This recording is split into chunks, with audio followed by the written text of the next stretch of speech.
బాబాయ్ బాబాయ్ బాబాయ్ ఇప్పుడు ఈరోజు సీఎం రేవంత్ రెడ్డి గారు ఈరోజు అల్లు అర్జున్ పైన బాగా ఫైర్ అయ్యారు కదా, సో మీకు ఎలా అనిపించింది? ఒకటి బాగినండి బాబాయ్, వాళ్ళు పబ్లిక్ లో మాట్లాడతారు, వీనింటికి వాడు పోతాడు, వానింటికి వీడు వస్తాడు, వీనింట్లో వాడు తింటాడు, వానింట్లో వీడు తింటాడు, కొంచెం పబ్లిక్ పిచ్చోళ్ళు.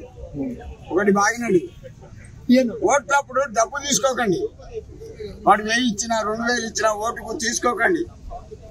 నా మనవి ఒక్కటే, సింగిల్ టీ దాగా నేను వేసేది ఎర్రజెండాకు ఓటు, సిపిఐ లేక సిపిఎం కు, రాఘవులకు లేకపోతే నారాయణకు గుర్తుతా ఉన్నది చెప్తున్నా. మీరు ఎందుకండి డబ్బులు తీసుకొని ఓట్లు వేస్తారు? మీరు అమ్ముడు పోతారు, మీకు ఏదైనా అవసరం పడితే అడిగి పోతే వాడు ఏం పని ఉన్నాయంటే ఇదంటే పోరా పో అంటాడు. ఇప్పుడు సీఎం రేవంత్ రెడ్డి నేను ఉన్న రోజులు ముఖ్యమంత్రి ఎన్ని రోజులు ఉంటానో అన్ని రోజులు బెనిఫిట్స్ క్యాన్సిల్ చేస్తాను పెట్టానని చెప్తున్నారు. సో దాని మీద మీ అభిప్రాయం ఏంటి బాబాయ్? ఒకటి బాగానండి, ఆడ బడ్జెట్ లేదు, ఆడ బడ్జెట్ బెనిఫిట్స్ బడ్జెట్ ఏం అవసరం లేదు. ఒకటి బాగుంది బాబాయ్, దేనికి దానికి డబ్బే కావాలా? కేసీఆర్ గారు మస్తు అప్పు చేసిండు. ఒక పిల్లగాడు గాని పాప గాని భూమి మీద పడగానే 79,000 బాకీ, నాకు 200 బాకీ, 79,000 బాకీ పుట్టిన పిల్లగాడు. మరి రేవంత్ రెడ్డి దగ్గర బడ్జెటే లేదు, ఎక్కడి నుంచి తెలుస్తాడు? కాకపోతే ఒక నెల 2 నెలలు మరి బెనిఫిట్ షోలు ఆపుతున్నారు కదా, మీకు ఎలా అనిపించింది? మరి ఒకటి బాగినండి బాబాయ్, అంటే దీని ఎఫెక్ట్ ఏమైనా గేమ్ చేంజర్ మీద పడే ఛాన్స్ అనుకుంటున్నారా? కంపల్సరీ.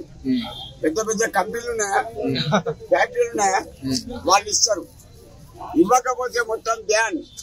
ఇప్పుడు బిల్డింగ్లు కూడా కొడతాను, హైడ్రా బిల్డింగ్లు కూడా కొడతాను. ఫస్ట్ నాగార్జున బిల్డింగ్ పోయి పీకింది దుర్గంచెరులో, ఫస్ట్ నీ అయ్యా జాగిరి అభ్యాచారు, నువ్వేనా బిచ్చగా నువ్వు అభిలోనివా? నా కొడక రే, కోర్టులో ఉన్నాయి లంజనా కొడక, ఎక్కడైనా ఫ్లాట్ కొని బిల్డింగ్ కట్టు, విరిగా తీస్తా, అన్యాయం చేస్తా, వాడు ఎవడైనా సరే. రేవంత్ రెడ్డి చేసేది కరెక్ట్ అనుకుంటున్నారా? కరెక్ట్. హైడ్రా భూమిని బిల్డింగ్లు కూడా కొట్టడం కరెక్ట్. నీకు గుడిసేలేదు, ఉన్నవాడి బిల్డింగ్ ఉన్నవాడికే బిల్డింగ్ ఇంకోటి, పైసలు ఎక్కడి వస్తున్నాయి. ఇప్పుడు మూసినది ఉంది, 30 సంవత్సరాల నుంచి అలా బతుకుతాను బీదోళ్ళు, మొన్న మొత్తం సాఫ్ చేసిండు. మరి వాళ్ళు ఎడిగిపోవాలి? మా డబుల్ బెడ్రూమ్లు ఉన్నాయి,